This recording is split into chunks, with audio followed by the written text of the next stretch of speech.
Merci de rester fidèle au programme d'ITV. C'est parti pour ce bulletin d'information. Aminata Touré écrit au président de l'Assemblée nationale après avoir été déchu de son mandat de député. Elle estime qu'elle n'a toujours pas reçu de notification écrite. Elle demande au président de l'Assemblée nationale de signer par courrier son éviction qu'elle qualifie d'illégale.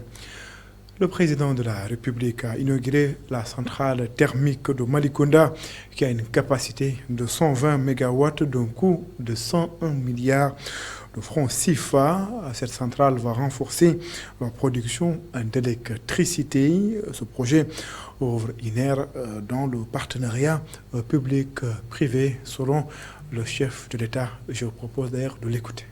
Mesdames et messieurs, la réalisation de la centrale de Malikonda d'une capacité, je l'ai rappelé, de 120 MW découle de notre option stratégique d'assurer une production forte et durable d'énergie indispensable à l'émergence du Sénégal. Je note avec satisfaction la prise en compte des populations dans la mise en œuvre du projet. Et monsieur le maire, vous l'avez rappelé, 523 personnes ont été employées sur le site durant la phase de construction. Cet ouvrage d'envergure d'un coût de 101 milliards de francs CFA ouvre une ère nouvelle dans le cadre du partenariat public-privé avec l'intégration de la Sénélec comme actionnaire à 15%, permettant ainsi de renforcer la souveraineté énergétique et de réduire indirectement les coûts de l'électricité. La ville de Sédhiou fait sa toilette pour accueillir le président de la République, attendu sur place le 21 février prochain. Les membres du mouvement Kaby Laba et Sirène ont organisé des journées de nettoyage des coins et recoins de la capitale du Pakao. Elhaj Oumar Kanté est adjoint au maire de Sédhiou. Je vous propose de l'écouter. Nous avons organisé aujourd'hui ce Cleaning Day en prélude de la venue de son Excellence le Président de la République Macky Sall à Sédhiou.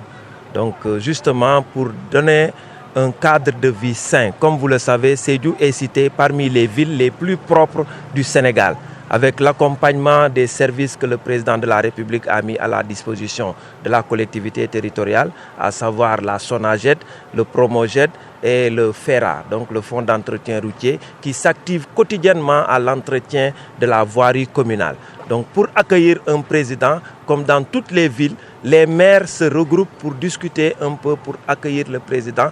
Et à l'image des autres communes, monsieur le maire Abdoulaye Diop, directeur général du COSEC, a appelé l'ensemble des populations de Sédhiou à se mobiliser aujourd'hui pour faire un cleaning day, nettoyer entièrement la ville afin d'accueillir le président de la République Macky Sall ici à Sédhiou. En fait, nous sommes dans plusieurs activités depuis plusieurs semaines, à savoir des animations pour préparer l'accueil de son Excellence le président de la République. Je signale que cette activité que nous déroulons est portée principalement par le groupe des Sirènes, le mouvement Kaby Laba. Ça veut dire que toute cette journée, les gens sont mobilisés pour parler de l'accueil du président de la République à Sédhiou. Nous restons à Saint-Louis, à Sédhiou plutôt, où un feu a dévasté une vaste plantation de bananiers à Bagadadji, une localité située dans la commune de Bambali. Le propriétaire ignore l'origine de l'incendie. Il invite les autorités à le soutenir. Ousmane Demba. Au bout d'un chantier sinueux et sablonneux se découvre cette bananerie de Bagadadji qui vient d'être ravagée par un violent incendie dont on ignore l'origine. Un léger vent charrie des débris de feuilles littéralement réduites en cendres. Visiblement sous le choc, Kamala Fikou, le propriétaire, revient sur les circonstances du sinistre.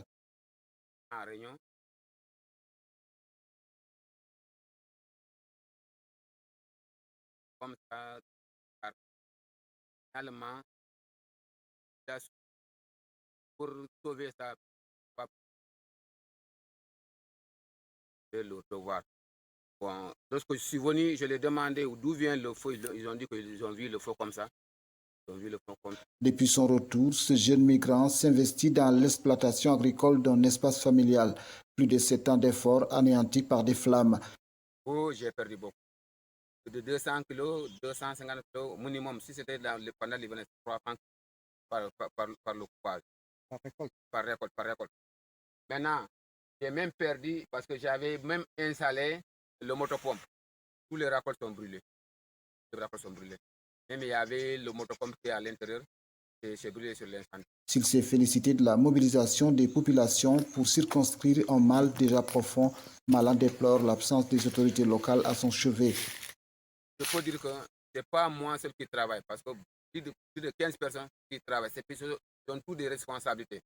Chacun a son petit moyen dedans. Parce qu'après les récoltes, chacun a son salaire. Malgré tout, le jeune sinistré n'entend point baisser les bras pour réaliser son rêve dans l'entrepreneuriat agricole. Parlons éducation à présent, révision des programmes et du curricula de l'école sénégalaise. Le directeur exécutif de la COSIDEP approuve la réforme annoncée par le ministre de l'Éducation nationale. Cher Mbo rappelle qu'il s'agit d'une forte demande exprimée par les acteurs du système éducatif. Pour l'invité du jury du dimanche, il faudra d'abord faire une évaluation des différentes réformes et mettre en place une école qui nous ressemble. Abdourahmani. L'enjeu est important. La révision des programmes et curricula scolaires n'est pas une mince affaire. L'objectif étant de créer un citoyen nouveau capable de faire face aux nouveaux défis qui en appellent d'autres. Un consensus, la voie du salut. Puisque ça doit traverser tous les temps, ça doit traverser tous les partis, ça doit traverser tous les régimes, il est essentiel qu'on soit inclusif. On est, comme disait notre grand frère Youssou Ndour, et j'aime bien son expression, une écoute stéréo. Ça veut dire écouter tout le monde. Écouter tout le monde. Écouter tout le monde, c'est ça qui permet de pouvoir partir des perceptions, y compris des apprenants, des élèves. Avant, on les écoutait moins parce que c'était simplement une affaire des techniciens. Mais aujourd'hui, nous savons que nous sommes à une ère où nous devons avoir plus d'écoute, plus d'attention à l'endroit des enfants. Le directeur exécutif de la coalition des organisations en synergie pour la défense de l'éducation publique tend aussi une oreille attentive aux autorités. Pour Chermou, celles-ci en charge de l'éducation ont le devoir d'éclairer la lanterne de tous sur les réformes antérieures avant d'en entamer une nouvelle. Pour nous, il faudrait partir toujours d'une évaluation, systématiser l'évaluation, apprendre de ce que nous avons vécu pour pouvoir nous projeter dans l'avenir. Autrement, on sera dans du pilotage à vue. Autrement, on sera juste dans de la réaction. Parce que vous savez, toutes les réformes, c'était des demandes extérieures. Extérieures, soit des demandes de partenaires ou des demandes de syndicats, ou cette fois-ci, des demandes d'apprenants. Une demande à laquelle le ministre de l'Éducation nationale répond favorablement, telle une piqûre de rappel pour les acteurs du secteur. Le directeur exécutif de la coalition des organisations en synergie pour la défense de l'éducation publique suit attentivement. Abdourahmane Cheikh Mbow plaide pour l'école publique, l'avenir et dans le public pour les services sociaux de base comme l'éducation. Selon lui, l'enseignement religieux ne doit pas être opposé à l'école dite laïque. Nous l'écoutons. Nous pensons fondamentalement qu'il faut aujourd'hui retravailler à revaloriser l'offre publique. Et revaloriser l'offre publique d'éducation, parce qu'à notre temps, c'est ceux qui échouaient, qui se battaient pour aller à l'école privée. Si nous voulons faire preuve de plus d'humanisme et de moins d'égoïsme, nous devons faire en sorte que, pas vos enfants, pas les miens, mais que l'enfant de celui qui est dans la profondeur du pays, l'enfant de celui qui est dans une famille modeste, puisse aussi avoir la chance de monter sur cette ascenseur de l'éducation pour changer de situation. Parce que si nous voulons construire une nation, on ne peut pas avoir des Sénégalais qui sortent d'écoles différentes et qui se regardent en chef d'œuvre, qui s'opposent. Combien de fois vous avez vu quelqu'un qui te dit « je suis un produit du Dara et donc j'ai plus de valeur que celui ». Et l'autre qui te dit « écoutez, moi je suis un produit des écoles classiques, j'ai plus de connaissances ». Donc cette rivalité, il faudrait… Rivalité, exclusion. Exclusion. Donc aujourd'hui, il faudrait qu'on ait un dispositif qui permette à l'école classique d'apprendre des éléments positifs, des réussites, des forces des Dara. Il faut que les Dara apprennent aussi des écoles. Quand les Dara te disent nous voulons aujourd'hui avoir des enfants qui ne sachent pas seulement réciter le Coran, mais qui aient aussi des compétences, ça veut dire qu'il y a aujourd'hui des similitudes, des plages de convergence. C'est cela pour nous l'essentiel. Parce qu'au final, nous voulons que quelle que soit l'entrée, qu'on ait une même mesure. Les habitants de la cité municipale de Gadaye en colère, ils dénoncent le terrassement entamé sur le littoral de Guédiawaye. Ces derniers réclament la construction d'un marché pour les femmes. Adia Rosignan est habitante de la cité municipale. Je vous propose de suivre ses explications. Ban fi dëkkee ba léegi danoo gis saa su ne ñu ngi terrassé te xamuñu ñoom li ñuy terrassé lan la di terrassé di dagg di teg seeni poto xamuñu lan la ñu nekk fi nag ay jigéen. Depuis qu'on habite dans ce quartier, on voit des gens faire des terrassements et nous ne savons pas qu'est-ce qu'ils veulent réellement. On nous avait promis un marché, mais rien n'est fait. Ici, nous vivons sans marché, sans hôpital, sans rien du tout. En plus, il y a une grande insécurité. Moi qui vous parle, mon mari a fait l'objet d'un vol. Ici, il n'y a pas de sécurité du tout. Nous sommes exposés. Ils doivent vraiment penser à nous avant de faire quoi que ce soit. Nous avons besoin d'un marché et les autorités doivent prendre nos revendications au sérieux. Il nous faut des infrastructures parce qu'on en a besoin. amuñu dara fii boo xasee passé tali ba fii dara amatu fi waxuñu nu dara déggoo man la ñu ngi soogaan di ñun gis suñu bopp ci lii pour taxaw sax pour kaas ko ñu ngi doog a kaas ndax boobu ba léegi ñu ngi terrassé ñun waxuñu leen dara mais lii nag dafa ëpp lii ba li ñu koy jàllale fii yëpp ñun dañ ci. Les clients de la Poste rencontrent d'énormes difficultés pour percevoir leur salaire. Selon eux, la boîte privilégie les pensionnaires de bourses de sécurité familiale. Inadmissible selon le coordonnateur des clients de la Poste, Abdou Majid Beba, que je vous propose d'ailleurs d'écouter. Il est interrogé par Babacar Seck. Mais la situation est devenue maintenant critique et les clients ont atteint donc le paroxysme de leur mal. C'est la souffrance, la misère au niveau des clients. Bon, premièrement, ce que nous dénonçons, c'est le fait que la Poste privilégie maintenant le paiement des bénéficiaires des bourses familiales au grand détriment des fonctionnaires de l'État que nous sommes. Nous qui nous sommes battus d'arrache-pied durant toute notre jeunesse pour mériter là où nous sommes, aujourd'hui nous voyons que nous sommes derrière les bénéficiaires des bourses familiales, ce qui n'est pas du tout normal. Vous voyez, en plus de ça aussi, nous déplorons jusqu'à présent les déplacements sur de longues distances des clients qui se trouvent au niveau de l'intérieur. Et jusqu'à présent, la situation n'est pas résolue. Et c'est des personnes qui souffrent. C'est une souffrance vraiment qui est désorbitante. Et aujourd'hui, on ne veut pas du tout continuer à vivre cette même situation. Les caisses de l'intérieur devraient être renflouées. Mais on a constaté que jusqu'à présent, il n'en est rien. C'est des structures de poste fantômes, des bureaux de poste et des postes de finance qui sont fantômes, qui n'existent que de nom. C'est des employés qu'on trouve, des pléthores d'employés que l'on trouve là-bas qui sont issus du clientélisme politique. C'est ce qui doit être arrêté. La Poste ne doit pas être une vache à lait, ne doit pas être aussi un moyen de recrutement par complaisance, la promotion parentale ou bien des fois le recrutement à outrance de personnes qui sont proches. C'est ce qui constitue donc du plomb sous les ailes de la Poste aujourd'hui qui ne peut pas s'envoler.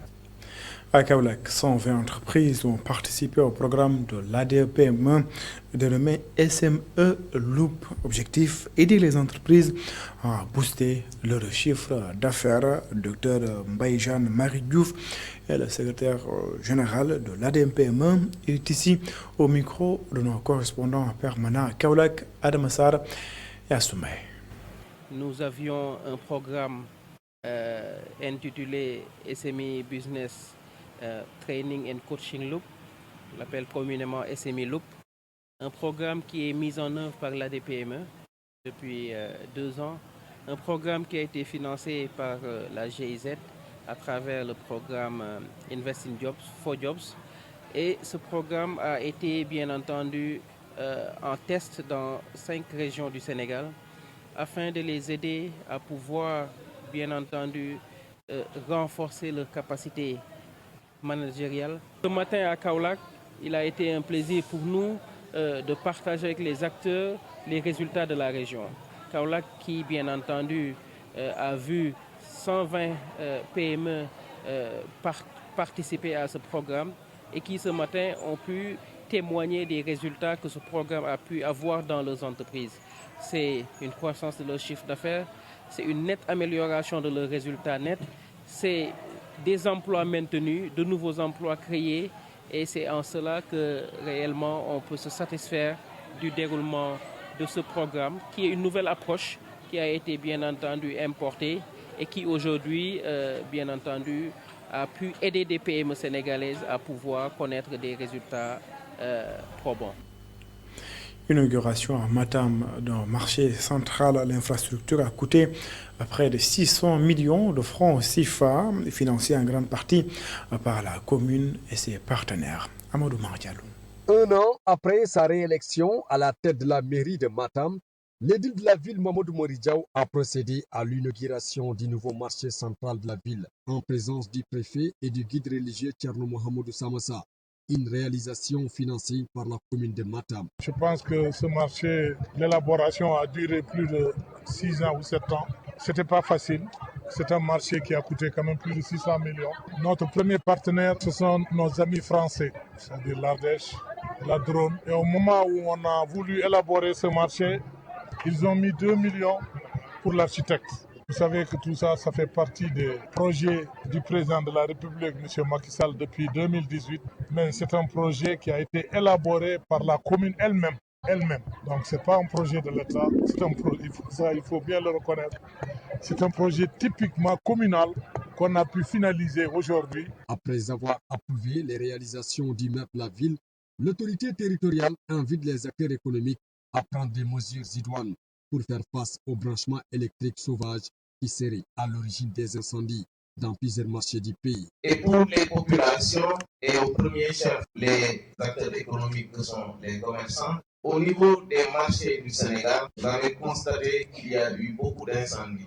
Et ceci est provoqué par les occupations anarchiques et les installations anarchiques au niveau des marchés. Et là, ce ne sont que des facteurs humains. Il n'y a aucun facteur technique. Alors, je voudrais vous exhorter à entretenir ce marché. Éviter toute occupation anarchique. Celui qui n'a pas de place n'a qu'à aller ailleurs. Financé à hauteur de 600 millions de francs CFA, le nouveau marché central de Matam compte 39 grands magasins, 44 cantines moyennes et 92 petites cantines.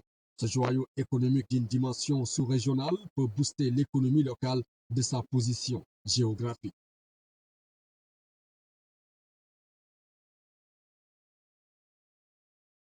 C'est la fin de ce bulletin d'information. Merci de l'avoir suivi. Excellente suite de programme sur les antennes d'ITV. Au revoir.